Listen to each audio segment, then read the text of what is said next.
আজকের রান্নার থেকে আজকের রেসিপি বড়ি দিয়ে পালং শাক, হেভি টেস্টি। আজ রান্না করব বড়ি দিয়ে পালং শাক। তো বড়ি দিয়ে পালং শাক করতে বড়ি তো লাগবেই। নিয়েছি বড়ি, পালং শাক, শিম, আলু, মূলা, বেগুন, কাঁচা লঙ্কা আর কালো জিরা। এই দিয়ে আজ আমি বানাবো বড়ি দিয়ে পালং শাক। কড়াইটা গরম হয়ে গেছে, এখন আমি বড়িটা ভাজার জন্য অল্প তেল দিয়ে দিলাম, দুই চামচের মতো দিয়ে আমি এখন এই যে বড়িগুলি একটু ভেজে নিই হালকা করে।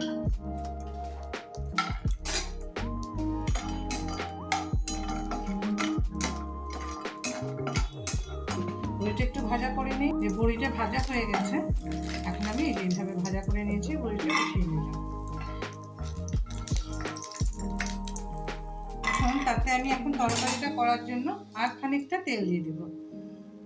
শাকের তরকারি তো বেশি তেল না দিলেও হয়।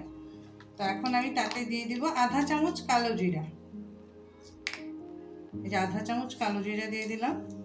আর তাতে দিয়ে দিব কাঁচা লঙ্কা। এই যে কাঁচা লঙ্কাটাও দিয়ে দিলাম। দিয়ে এখন আমি একটা একটা সবজিগুলি দিয়ে দিব। এখানে আছে মূলা আর আলু, এটা দিয়ে দিলাম। দিয়ে দেবো যে বেগুন, ছোটো ছোটো করে কেটে নিয়েছি বেগুন। আর দিব ছোটো ছোটো করে কেটে নিয়েছি শিমটাও দিয়ে দিলাম। দিয়ে আমি এটাকে একটু নাড়াচাড়া করে একটু ঢাকা দিয়ে রাখি সেদ্ধ হওয়ার জন্য। ঢাকাটা খুলে দেখি যে সবজিটা মোটামুটি ভাজা ভাজা হয়েছে, একটু নরমও হয়েছে।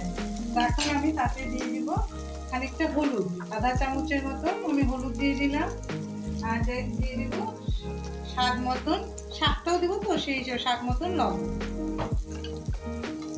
দিয়ে আমি সবজিটাকে আর একটু ঢাকা দিয়ে রাখি, কারণ শাক দিতে নরম, এটা আগে সিদ্ধ হয়ে যায় ভালো করে। এখন আমি এটাকে আর একটু ঢাকা দিয়ে রাখি। আমরা দেখি তরকারিটা, এরকম তরকারিটা সুন্দর ভাজা ভাজা হয়েছে। এখন আমি তাতে দিয়ে দিব বড়িটা যে ভাজা করে রেখেছিলাম, এই বড়িগুলি দিয়ে দিব। আর কিছু বড়ি রাখলাম, লাস্টে দিব পরে। তা এখন আমি তাতে দিয়ে দিব এই যে পালং শাকগুলি আমি বড় বড় করে কেটে নিয়েছি, পালং শাকটা দিয়ে দিলাম।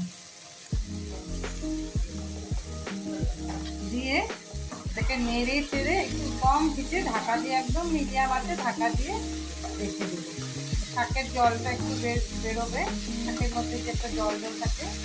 তো এখন আমি এটাকে একদম কম হিটে ঢাকা দিয়ে রেখে দিলাম, এবার 3-4 মিনিট। এখন আমরা ঢাকনাটা খুলে দেখি। দেখো শাকের জলে তরকারিটা সুন্দরভাবে হয়ে গেছে, শাক তরকারি সব সিদ্ধ হয়ে গেছে। এখন আমরা একটু ভাঙা আধা ভাঙা করে দিই। দিয়ে তারপরে যে বড়িগুলি রেখেছিলাম, একটা বড়ি ভাজা, এটাকে একটু ভেঙে ভেঙে দিয়ে দিই। লাস্টে বড়ি ভাজাটা এরকম ভেঙে ভেঙে দিলে বড়ির গন্ধটা খুব সুন্দর হয়। তো এই আমাদের কমপ্লিট বড়ি দিয়ে পালং শাক। এখন আমি গ্যাসটা অফ করে দেবো।